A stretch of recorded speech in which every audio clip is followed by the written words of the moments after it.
tout ce chapitre, f est une fonction définie sur un intervalle i, ici représenté en rouge, et a un réel de l'intervalle i. Cf est la courbe représentative de la fonction f dans un repère, et a le point ici de la courbe, cf, qui a pour abscisse petit a.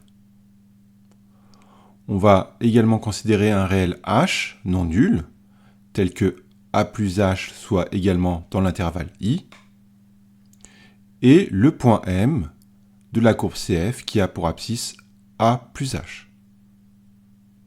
Définition. On dit qu'une fonction f est dérivable en un réel petit a lorsque le quotient f de a plus h moins f de a sur h tend vers un réel L lorsque h tend vers 0. Ce réel L est alors appelé nombre dérivé de la fonction f en a et se note f' de a. On écrit alors que la limite quand h tend vers 0 de ce quotient est égale à f' de a. Remarque. Le quotient f de a plus h moins f de a sur h est appelé taux de variation ou taux d'accroissement de la fonction f entre les valeurs a et a plus h. Et graphiquement, ce taux de variation, c'est le coefficient directeur de la droite ici AM. En effet, si on regarde les coordonnées des points A et M dans le repère, on remarque que pour aller du point A au point M, à l'horizontale, on se déplace de h, qui est l'écart entre l'abscisse du point M et l'abscisse du point A, et à la verticale, on se déplace de f de a plus h moins f de a, qui est l'écart entre l'ordonnée du point M et l'ordonnée du point A. Le coefficient directeur de la droite AM est donc égal à ym moins yk sur xm moins xa, c'est-à-dire plus simplement delta y sur delta x, et donc c'est bien égal ici au taux de variation de la fonction f entre a et a plus h. Exemple. Soit f, la fonction définie sur l'ensemble des réels R par f de x égale x carré plus 1, et cf, sa courbe représentative dans un repère orthogonal. Première question, complétez les tableaux de valeurs ci-dessous à l'aide de la calculatrice. On remarque dans ces deux tableaux que la variable h se rapproche de plus en plus de 0, soit de manière positive dans le tableau de gauche, soit de manière négative dans le tableau de droite. Ensuite, on s'intéresse dans ces deux tableaux au taux de variation de la fonction f entre 3 et 3 plus h.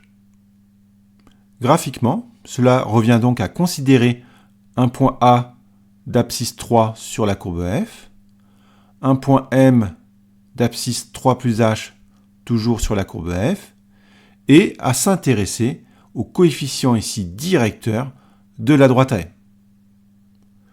Que se passe-t-il pour ce coefficient directeur lorsque h tend vers 0? Nous allons compléter ces deux tableaux de valeurs à l'aide de la calculatrice Texas Instruments. Pour cela, on commence par appuyer sur la touche f de x afin de rentrer la fonction f définie par x au carré plus 1. Ensuite, dans la deuxième fonction, en dessous, nous allons rentrer le taux de variation de la fonction f entre 3 et 3 plus h. Pour cela, j'appuie sur la touche fraction. Pour aller chercher la fonction f, on appuie sur la touche var. Flèche de droite pour aller choisir la variable y. Entrée pour choisir fonction. Entrée de nouveau pour choisir y1 car on a rentré la fonction f dans y1. J'ouvre la parenthèse, je mets 3 plus x à la place de 3 plus h. Je fais de même ici pour f de 3, donc je clique de nouveau sur var, flèche de droite, entrée, je choisis y1 et je mets entre parenthèses 3. Et au dénominateur, à la place de la lettre h, on met la lettre x. J'ai donc ici rentré le taux de variation de la fonction f entre 3 et 3 plus h ou entre 3 et 3 plus x sur ma calculatrice. Une fois que c'est fait, on va régler le tableau de valeurs. On fait seconde fenêtre, début du tableau à 0 avec un pas de 1, pourquoi pas. Mais ici, on va mettre sur demander. Donc c'est moi qui vais rentrer les différentes valeurs au fur et à mesure. Je fais seconde graphe pour afficher la table, et là, je mets les différentes valeurs qui m'intéressent pour compléter le tableau. Je remarque qu'ici, les valeurs ne sont pas très pratiques à observer parce qu'elles sont sous forme de fractions. Donc j'en profite pour mettre ma calculatrice en mode décimal.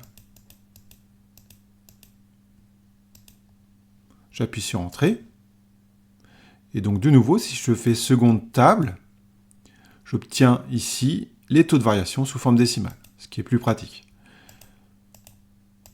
On continue en donnant différentes valeurs à la variable x, de plus en plus proche de 0. On observe dans la dernière colonne les différents taux de variation.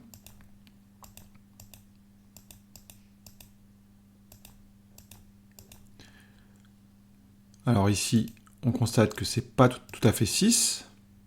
D'accord, si je me place sur ce nombre, j'obtiens 6,00001.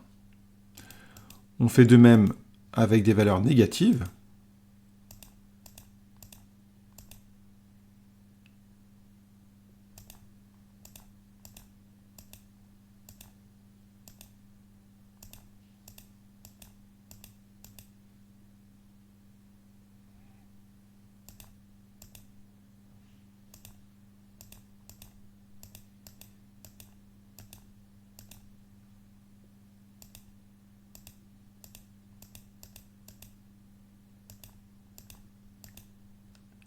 De même ici, pour le dernier taux de variation, ce n'est pas tout à fait 6, c'est 5,99999.